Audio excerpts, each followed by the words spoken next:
স্বাধীনতার পর দুজনের মধ্যে মৌলিক মতপার্থক্যের প্রধান বিষয় ছিল শর্তযুক্ত বৈদেশিক সাহায্য গ্রহণ ও পররাষ্ট্রনীতি। তাজউদ্দিন আহমেদ আমেরিকা বা বিশ্ব আর্থিক সংস্থাগুলো কোনো সাহায্য গ্রহণ করতে অনিচ্ছুক ছিলেন। অন্যদিকে শেখ মুজিব পিতৃসুলভ দৃষ্টিভঙ্গি থেকে পুনর্গঠন ও জনগণকে বাঁচানোর জন্য যে কোনো দেশের সাহায্য গ্রহণ করতে ইচ্ছুক ছিলেন।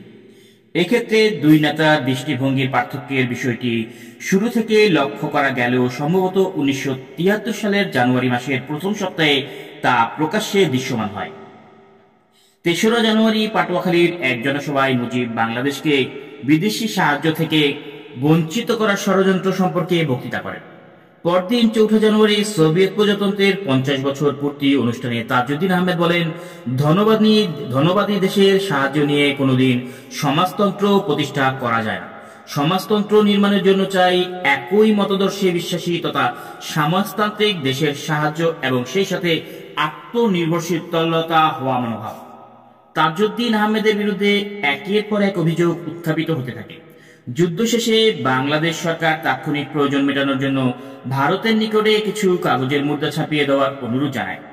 বাংলাদেশে ভারত বিরোধী সেন্টিমেন্ট যখন তুঙ্গে, তখন জাসদ সমর্থন গণকণ্ঠ পত্রিকায় একই নম্বরের 2 টাকার নোটের বিশ্বাসযোগ্য ছবি ছাপানো হয়। এই খবরে বাজার সরব হয়ে ওঠে। ভারত বাংলাদেশে জাল মুদ্রা ছেপে পাঠিয়ে দিয়েছে এবং কালোবাজারে সেই সব টাকার মাধ্যমে জিনিসপত্র কিনে নিয়ে যাচ্ছে। তাজউদ্দিন আহমেদ ভারতে ছাপানো সকল প্রকার মুদ্রা ব্যাংকে জমা দিয়ে বদলি টাকা নেওয়ার জন্য জনগণকে 2 মাস সময় দেয়। চট্টগ্রামের শেরুমিয়া নামের এক কুখ্যাত চোরাচালানকারী চালান ধরা পড়ল। একটা মহল থেকে তাজউদ্দিনের নামে এই কুৎসা রটনা করা হলো যে এই শেরুমিয়া আসলে তাজউদ্দিনেরই ছদ্মনাম। মুক্তিযুদ্ধের সময় কলকাতায় মুক্তিযুদ্ধের তহবিল থেকে প্রচুর টাকা আত্মসাৎ করে তাজউদ্দিন এই চোরাচালানকারী ব্যবসা গড়ে তুলেছে বলে এই কুৎসিত অপপ্রচার চালানো হয়। শেখ মুজিব চক্রান্তকারীদের প্ররোচনায় তাজউদ্দিনকে এমনই অবিশ্বাস করতে শুরু করেছিলেন যে তার কাছে কে আসে, কি কথাবার্তা হয়, এইসব খবর তাকে জানাতে তিনি তৎকালীন অর্থসচিব কফিলউদ্দিন মাহমুদকে অনুরোধ করেছিলেন। এই মুখোমুখি অবস্থান তাজউদ্দিন আহমেদের জন্য মর্মপীড়ার কারণ হয়।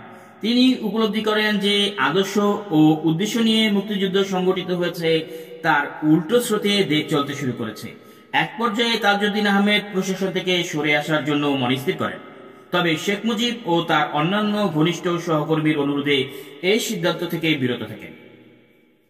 তাজউদ্দিন যখন বিশ্বব্যাংক ও আন্তর্জাতিক অর্থ তহবিলের গভর্নরদের সভায় যোগ দেওয়ার জন্য ওয়াশিংটনে যান, তার আগেই নিউ ইয়র্কে পৌঁছেন শেখ মুজিব জাতিসংঘের সভায় যোগদানের জন্য। বাংলাদেশ শেষ বছর জাতিসংঘের সদস্য পদ লাভ করে। সেবার ওয়াশিংটনে যুক্তরাষ্ট্রের প্রেসিডেন্ট জেরাল্ড ফোর্ডের সঙ্গে শেখ মুজিবের 15 মিনিটের এক সাক্ষাতের ব্যবস্থা করা হয়েছিল। তাজউদ্দিন পদত্যাগের সিদ্ধান্ত গ্রহণ করে মুজিবের আহ্বানের অপেক্ষায় বিশ্বব্যাংকের সভায় যোগদানের উদ্দেশ্যে ওয়াশিংটনে গিয়ে ঘনিষ্ঠদের ইঙ্গিত দেন। সম্ভবত সেটাই অর্থমন্ত্রী হিসেবে তার শেষ সফর। কাজেই মন্ত্রিপরিষদ থেকে তাজউদ্দিন আহমেদ বাদ পড়াটা সাধারণে আকস্মিক বিষয় বলে মনে হলেও তার ঘনিষ্ঠজনরা পূর্বাহ্নেই তা জানতে পারেন। বস্তুত এই সচেতন মহলে এ বিষয়ে কানাঘুষো লক্ষ্য করা যায়। তাজউদ্দিন আহমেদ দীর্ঘদিন ধরে ইউরোপ ও আমেরিকা সফর শেষে দেশে ফেরার পথে জাপানের টোকিওতে যাত্রা বিরতি করেন। সেখানে বাংলাদেশ দূতাবাসে তিনি প্রকাশ্যে সমালোচনা করে বলেন, মুজিব দুর্নীতি পরায়ণের প্রশ্রয় দিচ্ছেন এবং তার কোনো কোনো আত্মীয় স্বজন এ ধরনের কাজের সঙ্গে জড়িত। বলাই বাহুল্য, এই সংবাদ মুজিবেরই যথাসময়ে পান।